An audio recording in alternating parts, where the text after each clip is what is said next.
بسم اللہ الرحمن الرحیم۔ درود پاک تو آقا علیہ الصلوۃ والسلام پر خود اللہ پاک کی ذات پڑھتی ہے، اللہ تعالیٰ پڑھتا، پھر حضور علیہ الصلوۃ والسلام کی ساری امت پڑھتی ہے۔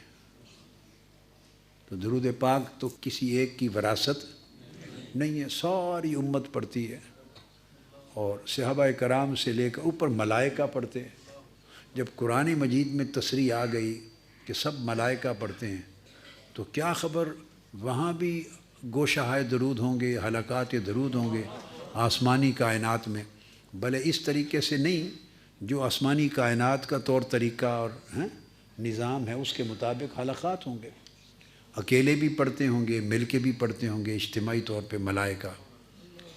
تو جب اللہ کی ذات پڑھتی ہے اور ملائکہ پڑھتے ہیں اور ساری روئے زمین پر آقا علیہ السلام کی ساری امت پڑھتی ہے، کوئی اور عبادت نہیں جو اتنی کثرت کے ساتھ زمین و آسمان پر ہوتی ہو سب کی، اتنی کثرت کے ساتھ کوئی اور عبادت نہیں ہوتی۔ نماز، روزہ، حج، ابھی حج اور عمرہ ہم نے اعتکاف دیکھا، وہ بھی ایک منظر ہوتا ہے، یعنی ایک سمندر ہوتا ہے لوگوں کا، مگر وہ ایک ایسی عبادت ہے کہ جو وہاں پہنچا اسی نے ہی طواف کرنا ہے نا، باقی تو کوئی طواف دنیا بھر میں کوئی نہیں کر سکتا۔ نماز پڑھنی ہے تو جو نماز کے اوقات ہیں 5 اسی پہ ہر ایک نے نماز پڑھنی ہے۔ روزہ کی عبادت ہے تو سال میں رمضان المبارک کے مہینے میں کرنا ہے، اور کچھ لوگ جو حرمین شریفین، حرم مسجد نبوی میں اور کعبہ شریف میں اب زیادہ اہتمام ہوتا ہے پیر کا اور جمعرات کا روزہ اور ایام 20 کے 3 روزے، مگر یہ ایک مخصوص اوقات اور مخصوص دن ہیں، ہر وقت کے لیے کوئی عبادت نہیں ہے۔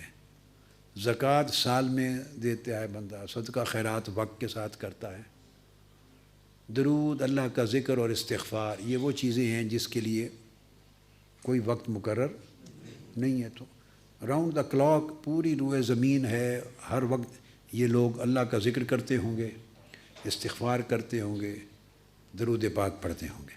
یہ عبادتیں وہ ہیں، تلاوت ہوتی ہوگی قرآن مجید کی، یہ راؤنڈ دا کلاک چلتی ہیں، راؤنڈ دا کلاک چلتی ہیں۔ مگر ان ساری عبادتوں میں سب سے بڑھ کر جو چیز جو ذکر کیا جاتا ہوگا وہ درود پاک ہے۔ اب اس کو 13 سال ہو گئے، مگر یہ کہ 13 سال گزر کے بھی میرے علم میں پوری دنیا میں سے کہیں سے یہ نہیں آیا، پوری دنیا میں، کہ کسی نے اس طرح کا ایک نظام درود پاک کا ہمہ وقت پڑھنے کا ہمارے اس کام کو دیکھ کر ہی بنا لیا ہو۔ ورنہ کیا بھئی پیسوں کا کیا ہے، یہ جتنا خرچہ ہم نے کیا ہے، ایک ایک بندہ بیٹھا ہوا ہے، ایک ایک بندہ جیب سے اتنے پیسے بھی نکال لیں نا، ایسے لوگ بھی مالدار ہیں، تو وہ گوشہ درود اور اس طرح کی عمارتیں کھڑی کر دیں۔ پیسوں کی کمی نہیں ہے، ہم تو خرید کے تھوڑی تھوڑی زمین پہ بنائے ہیں نا، لوگوں کے پاس زمینیں بھی ہیں، بنا دیں، اور اجتماعی طور پہ بھی لوگوں کے پاس وسائل ہیں، لوگ ان کو خرچ دیتے ہیں، ان کے پاس وسائل ہیں۔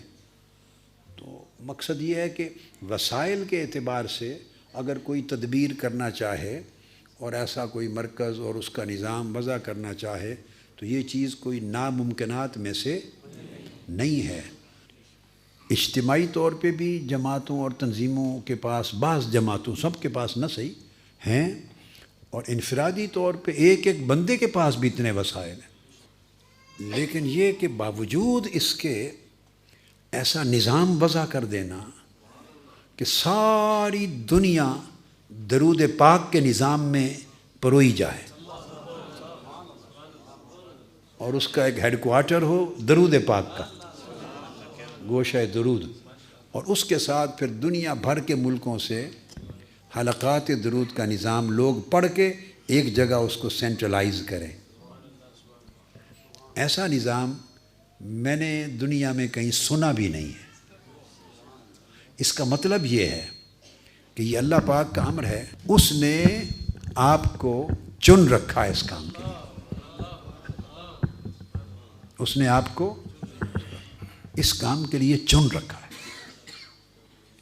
یہ اللہ کا انتخاب ہے، اللہ کی بڑی عظیم توفیق ہے. کیا بڑی توفیق ہے اللہ پاک کی، اللہ پاک کا بڑا انعام ہے. اس کی رونق کو آپ جب مہینے میں ایک بار یہ گوشہ درود کا جو ختم الصلاۃ علی النبی ہوتا ہے، دیکھیے آپ کے اجتماعات ہوتے رہتے ہیں مشن کی دعوت کے لیے، فکر کے لیے، تنظیمی کاموں کے لیے، تدبیر کے لیے، منصوبہ بندی کے لیے، مختلف امور کے لیے، تعلیم و تربیت کے لیے، اعتکاف کے مواقع آتے ہیں، یعنی ہوتے رہتے ہیں. مگر یہ ختم الصلاۃ علی النبی صلی اللہ علیہ وسلم یہ ایک ایسا اجتماع ہے کہ اس میں آپ صرف اور صرف اور صرف آقا علیہ السلام کے درود پاک کی نسبت سے جمع ہوتے ہیں. صرف درود پاک کی نسبت سے جمع ہوتے ہیں. اور یہ ایسی نسبت ہے کہ ایسے عمل کی کہ اس عمل میں آپ اللہ رب العزت کے ساتھ شریک ہوتے ہیں.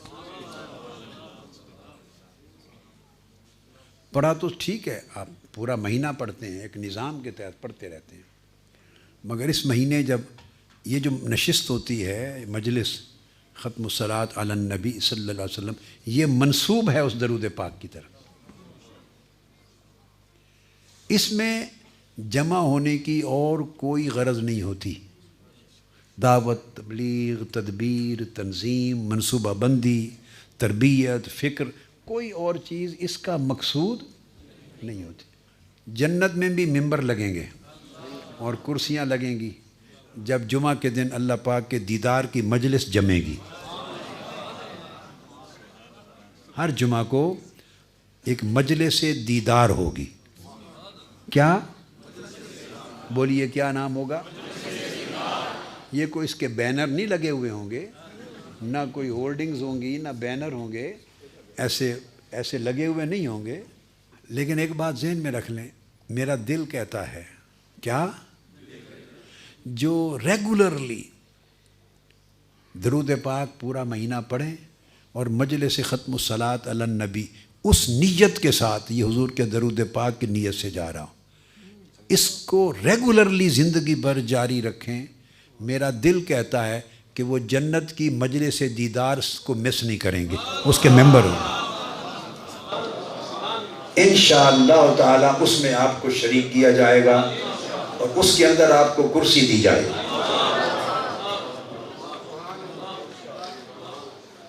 اب جب درود پاک پڑھتے ہیں تو درود پاک کا ایک زندگی پہ اثر بھی تو ہونا چاہیے. بولیے، زندگی بھی درود پاک کے تابع گزرنی چاہیے. نہیں یہ بات ہے؟ وہ ذکر کیا ہے جو صرف زبان سے لب ہلیں، ایسے جیسے تسبیح کا دانہ ہلے اور زبان کے لب ہلیں، اور اگر وہ من میں نہیں جاتا اور من پہ اثر نہیں کرتا تو وہ تب بھی قبول ہوگا مگر برکات اور ثمرات کم ہوں گے. یاد رکھ لیں، صرف جو درود پاک زبان ہلا کے پڑھتا ہے نا، تسبیح کا دانہ گراتا ہے یا نہیں گراتا، لب ہلاتا ہے مگر پڑھتا ہے الفاظ درود پاک کے، اس کا بھی قبول ہوتا ہے.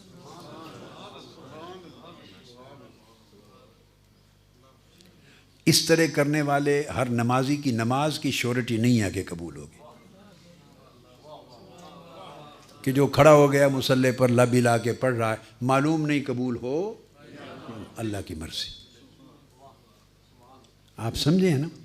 درود پاک ایک ایسا ذکر ہے کہ جس نے لب ہلا کے بھی پڑھ دیا اور بہت نیچے نہیں بھی اترا، اس کا بھی قبول ہوگا. اس کا بھی بولیے قبول ہوگا. آپ کو اس کا راز سمجھ میں آیا ہے یا ہے؟ ہاتھ کھڑا کریں جس کو اس کا راز معلوم ہے. زیادہ کو معلوم نہیں ہے، میں ان کو بتاتا ہوں. پھر میں نے کہا صرف لب ہلائے اور درود پاک کے کلمات پڑھے، کیا؟ اور وہ من میں اتنا نہیں بھی گیا، لبوں سے پڑھ دیا، تو میں نے کہا وہ بھی قبول ہوگا. درود پاک کسی کا رد ہوتا ہی نہیں ہے. باقی ہر عبادت رد ہو سکتی ہے. یعنی کوئی حج کرے تو وہ نہیں کہہ سکتا کہ قطعی طور پہ میرا حج قبول ہے. عمرہ کرے نہیں کہہ سکتا کہ قطعی طور پہ عمرہ. روزہ رکھے، نماز پڑھے، خیرات کرے، صدقہ دے، زکوٰۃ دے، قطعی طور پہ کوئی گارنٹی نہیں دے سکتا کہ میرا یہ عمل قبول ہے. صرف ایک عمل ہے درود پاک، یہ جو پڑھے وہ گارنٹی ہے اس کی کہ قبول ہے. اب اس کا راز سمجھنا چاہتے ہیں؟ بولیے. بڑا آسان ایک راز بتا دیتا ہوں، باقی اس کے علاوہ بھی بہت بڑے بڑے راز ہیں، بہت راز ہیں، مگر ایک سادہ سا راز جو آپ کو ایک سیکنڈ میں سمجھ آ جائے گا اور بھولے گا نہیں. وہ کیا کہ یہ رد ہوتا ہی نہیں کہ آپ پڑھیں درود پاک. اللہم صلی علی سیدنا محمد. اب پہلے لفظ کیا ہیں؟ پھر اونچی آواز سے پڑھیں، صلی علی سیدنا و مولانا محمد. یہ درود پاک شروع ہوتا ہے کہ اے اللہ تو ہمارے آقا و مولا حضرت محمد پہ درود پڑھ. یہ درود پاک کہ پہلے الفاظ کیا ہیں؟ اللہم، اے اللہ. آپ یہ نہیں کہتے کہ میں درود پڑھتا ہوں. کیا آپ یہ نہیں کہتے کہ حضور علیہ السلام پر میں درود پڑھتا ہوں یا ہم درود پڑھ، یہ نہیں کہتے. نماز میں کہتے ہیں ایاک نعبد، ہم عبادت کرتے ہیں تیری.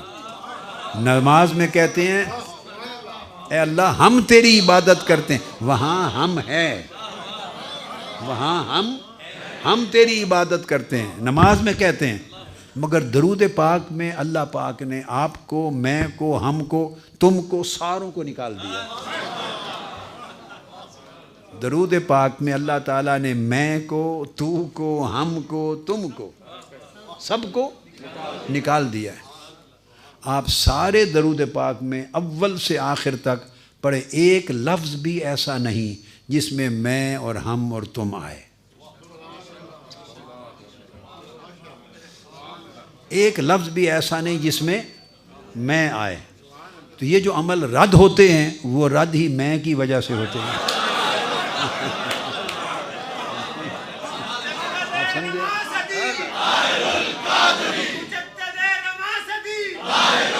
اب دیکھو نا، یہ جو عمل قبول نہیں ہوتے، یہ جو عمل قبول، کون سی شے ہے جو انہیں قبول ہونے سے روکتی ہے؟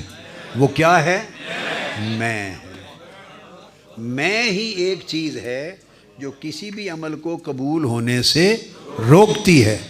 اپنے محبوب پر درود پاک کے عمل میں سے اللہ پاک نے میں کو خود نکال دیا. جس نے قبول ہونے سے روکنا تھا وہ ہے ہی نہیں اس میں. آپ میری بات سمجھیں؟ جس نے قبول ہونے سے روکنا تھا وہ اس میں ہے ہی نہیں. نہ میں ہے نہ ہم ہے. اور ہے کیا؟ یہ درود پاک صرف درخواست ہے.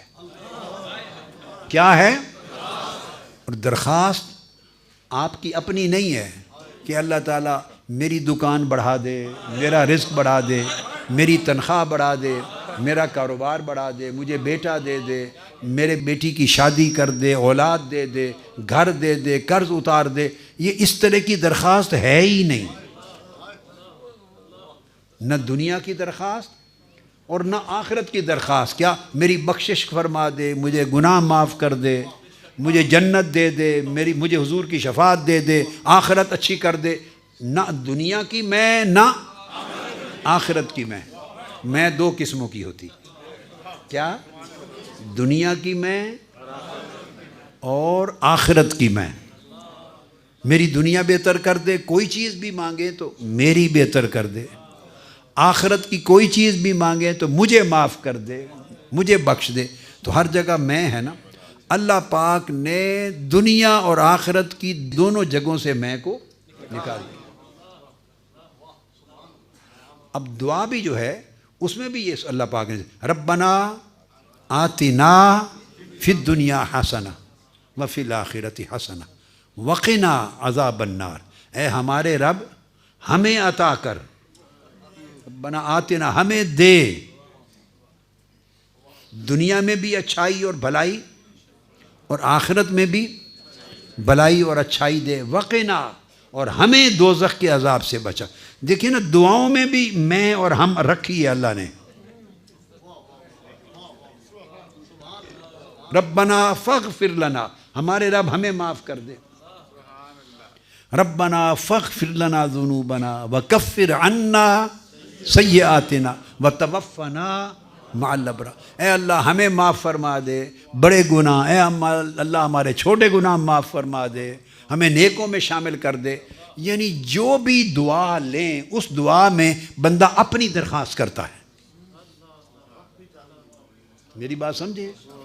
جو دعا اٹھا لیں ہر دعا میں بندہ اپنے لیے مانگتا ہے اللہ سے، اور شروع ہوتا ہے اللہم سے۔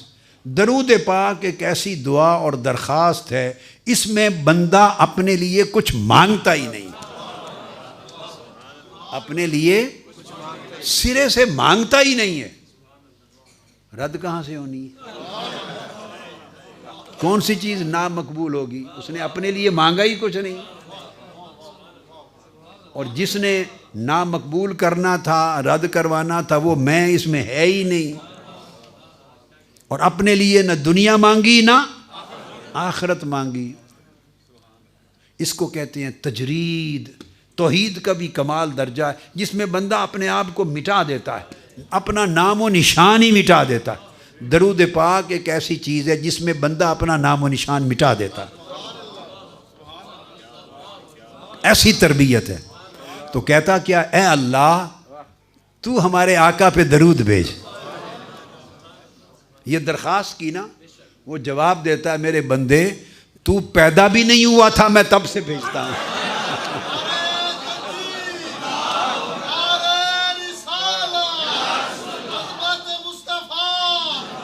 تو جب بھی درخواست کرتے ہیں اللہ قبول کرتا ہے، میں بھیجتا ہوں محبوب پہ درود، آپ کی درخواست قبول ہوتی ہے۔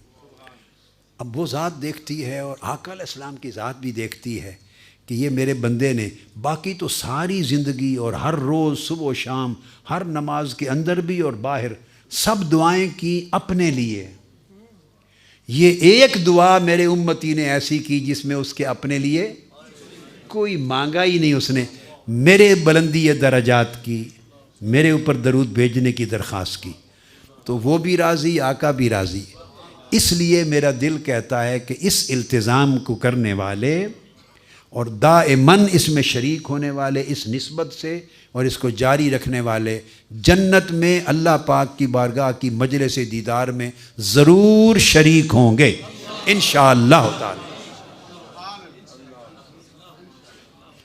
اور اگر اللہ پاک کو قبول ہوا، آپ تو اچھے لوگ ہیں، نیک لوگ ہیں، جائیں گے ہی جائیں گے۔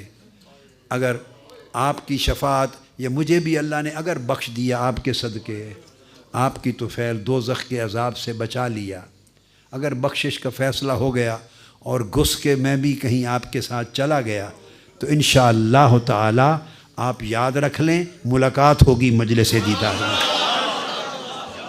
ملاقات ہوگی، اور انشاءاللہ آپ کہیں گے وہ بات ہمیں اس شام کی حضور یاد ہے، یہ کہیں گے انشاءاللہ ہوگی، یہ بات ہوگی ہماری انشاءاللہ، یہ بات ہوگی۔ آقا علیہ السلام کا یہ وعدہ ہے۔ تو اس لیے آپ عزم کر لیں اور باقیوں تک بھی پیغام پہنچا دیں کہ مہینے میں جب یہ محفل ختم الصلاۃ علی النبی آتی ہے، دنیا بھر کے کام کاج چھوڑ کے ڈائریوں پہ لکھ کے رکھ لیا کریں کہ یہاں تل دھرنے کی جگہ نہ ہو، اوپر بھی لوگ بیٹھے، اس کو مس کرنا ہی نہیں، اس کو مس، چونکہ یہ ایک ہی مجلس ایسی ہے مہینے میں جس میں اپنے لیے کچھ مانگنا ہی نہیں، صرف آقا علیہ السلام کے لیے مانگنا۔ تو جو اپنے لیے نہیں مانگتا اور صرف آقا کے لیے مانگتا ہے، آپ کو اندازہ ہی نہیں اس کو آقا کتنا دیتے ہیں، اس کو اور اللہ کتنا دیتا۔ چلو وما علینا الا البلاغ۔